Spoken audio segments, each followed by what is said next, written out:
ये हमारा जो चैनल है ना, ये मैथ ट्रिक नाम पे जो मैंने चैनल बनाया है, इसमें सिर्फ आपको इसी फंडे से जो भी सवाल होंगे, मैं कह सकता हूँ कि मैं सीओडी लेके आते हैं। सीओडी इसका मतलब है कि concept of the day, concept of the day, यानी कि एक दिन में एक कॉन्सेप्ट आया करेगा और इस एक कॉन्सेप्ट पे जितने भी सारे क्वेश्चंस होंगे वो आप इस पे लगा सकते हैं। यानी मैं सिर्फ एक सवाल के जरिए मैं आपको बताऊंगा कि इस कैटेगरी के जो भी सवाल होंगे वो सारे के सारे इस पे लगेंगे। ठीक है, तो चलो चलते हैं। सबसे पहले मैं लेके चलता हूँ कि एग्जाम्पल में ये कहता हूँ कि एक व्यक्ति है जो अपनी आय का, समझना इस पॉइंट को, अपनी आय का 60% खर्च कर देता है, 60% खर्च करता है। वह क्या है कि कुछ टाइम के बाद उसकी जो आय है, वो 50% बढ़ जाती है, 50% बढ़ जाती है। देखो बहुत कायदे से है, 5 मिनट की वीडियो होगी, एक ही सवाल होगा, 5 मिनट में, लेकिन बहुत कायदे से समझेंगे। ये क्या होती है, बढ़ जाती है। तो मैं प्रश्न लगाऊंगा, इसका मतलब बढ़ गई 1 साल के बाद, और उसका खर्चा भी बढ़ जाता है, उसका खर्चा भी बढ़ गया 30%, ये भी बढ़ जाता है, ये भी बढ़ गया और ये भी बढ़ गया। तो पूछता ये है कि इसकी बचत पर क्या प्रभाव पड़ेगा। तो देखो दोस्तों, इस सवाल को करने के 2 तरीके हैं, हम दोनों ही समझेंगे और आप आगे बढ़ेंगे। पहले मैं मान लेता हूं कि एक व्यक्ति की आय अगर 100 है, 100%, ये क्या है, उसकी आय है। ठीक है, ये उसकी आय है, और अगर वो खर्च करता है 60%, समझना इस चीज को कि अगर वो ये खर्च कर देता है, ये आय जो है अगर ये खर्च कर देता है, तो फिर बचत कितनी होगी, तो आप बोलोगे बचत होगी 40%। अब 1 साल के बाद उसकी आय बढ़ जाती है कितनी, 50%, तो आप बोलोगे हो जाएगी 150। आय पे बढ़ गई, कितनी हो गई, 150। आप कह ये रहे हैं कि खर्चा भी बढ़ जाता है, खर्चा कितना परसेंट बढ़ा, तो आप बोलोगे 30% बढ़ गया। अब भाई पहले खर्चा था कितना, तो आप कहोगे पहले खर्चा 60 था। अगर पहले खर्चा 60 था, तो अगर आप 60 का निकालेंगे 30%, तो आएगा 18। यानी कि अब जो नया खर्चा है, पहले 60 था, 18 और बढ़ गया, तो खर्चा हो गया 78। अगर खर्चा 78 हो गया, तो आप यहाँ पे लिखेंगे 78, ये आपका आ गया नया खर्चा। अच्छा, अगर उसकी जो नई आय है वो 150 है, नया खर्चा अगर 78 है, तो आप बोलेंगे उसकी बचत कितनी होगी, तो आप बोलोगे 72 रुपये। यानी कि अब वो 1 साल में 72 रुपया बचाता है। आप समझे इस चीज को, यानी कि पहले जो व्यक्ति 100% कमाता था, 100 रुपया कमाता था, वो उसने क्या किया है, 60% अगर खर्च कर रहा है तो बचाएगा कितना, 40। 1 साल के बाद क्या होता है, कुछ टाइम के बाद क्या होता है कि उसकी आय 50% बढ़ जाती है, तो उसकी आय 150 हो जाती है। अब क्या होता है कि उसका खर्चा भी बढ़ जाता है, कितना, तो आप बोलोगे 30%। यानी कि पहले उसका खर्चा था 60 रुपया, अगर 30% बढ़ गया तो नया खर्चा कितना हो गया, 78। यानी कि अब 78 खर्च करता है। यानी कि अब वो 150 कमाता है, 78 खर्च कर देता है, तो बचाता कितना, तो आप बोलोगे 72 रुपये।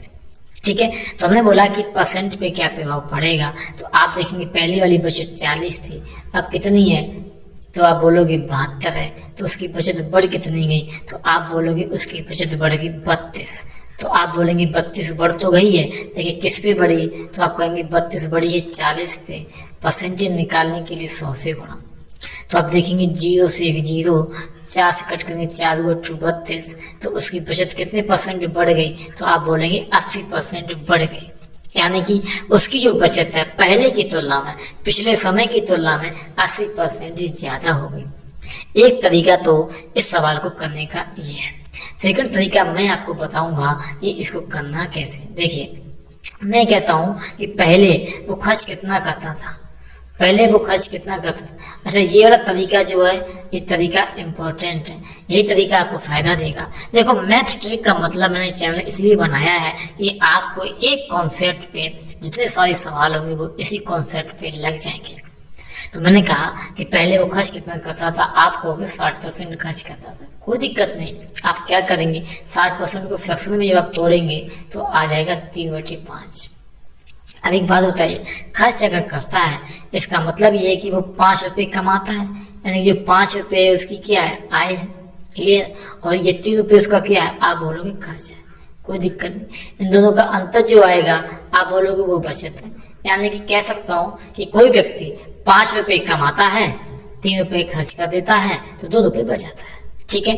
अब क्या होता है, तो मैं ये कहूँगा कि अगर यहाँ पे आय 5 है तो कुछ करना नहीं है, आप बस एक लकीर खींचो यहाँ से यहाँ तक और उसको 5 भागों में बांट दो, 5 भागों में बांट दो, सिर्फ 5 भागों में। आप कहेंगे अच्छा, बिल्कुल। तो आप क्या करेंगे, ऊपर वाले भाग को आप मानेंगे खर्च और नीचे वाले को आप मानेंगे आय। क्या मानेंगे, आय। अब 1 साल के बाद आप सवाल पे भी जाएंगे वापस, तो आप देखेंगे कि उसकी जो आय है वो 50% बढ़ जाती है। अब मैं आता हूँ सवाल पे, अगर 50% बढ़ जाती है और मैंने चलिए आय मानी है, तो आप सभी में 50-50 लिख दोगे, सभी में 50-50 लिख दोगे, सभी में 5 के 5 खाने में। क्यों, क्योंकि आय 5 खाने में, इसलिए आय 5 खाने में, इसलिए ऐसा कर पा रहे हैं। फिर आप देखेंगे कि उसके खर्चा कितना बढ़ा है, तो आपने बोला कि खर्चा भाई 30% बढ़ा था, तो अब क्या करेंगे, खर्चा कितने खानों में, 3 खानों में। आप देखेंगे खर्चा 3 खानों में, तो हम क्या करेंगे, खर्चा भी 3-3 खानों में बढ़ा देंगे, सिर्फ 3 खानों में, आगे के 2 छोड़ देंगे, उसमें कोई मतलब नहीं। अब आप देखेंगे कि कुल खर्चा उसका कितना बढ़ गया, तो आप बोलेंगे 90।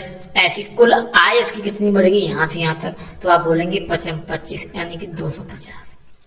तो आप देखेंगे इन दोनों का अंतर, आप क्या करेंगे, इन दोनों का अंतर लेंगे, तो दोनों का अगर आप अंतर लेंगे तो आपका अंतर आएगा 160। कितना आएगा, 160। अब कुछ नहीं करना है, इसी 160 को आप ये देखेंगे यहाँ पे खाने कितने खाली रह गए थे, 2 तो 2 से भाग दे देंगे, आप देखेंगे कितना आ गया, 80। तो आप देखेंगे कि यहाँ भी उसकी बचत कितने % बढ़ी है, 80%। आप यहाँ भी देखेंगे कितनी बढ़ी थी, 80%। यानी कि सवाल वो मेथड दोनों ही अच्छे हैं, इससे करो चाहे उससे करो, लेकिन मैं आपको सजेशन दूंगा कि आप इससे करो। जैसे मैं एक सवाल और लेता हूँ, कोई व्यक्ति अपना आय का मैं मान लेता हूँ कि खर्च करता है 80%, ठीक है, और 1 साल के बाद उसकी आय मैं मान लेता हूँ कि बढ़ गई 20% और उसका खर्चा बढ़ गया मैं मान लूँ कि 10%, तो उसकी बचत पर क्या प्रभाव पड़ेगा, बचत पर क्या प्रभाव पड़ेगा। तो आइए दोस्तों देखता हूँ मैं क्या करूँगा। सबसे पहले हमारा काम क्या रहेगा कि इस 80% को आप भिन्न में बदलेंगे, तो आप लिख सकते हैं 4/5।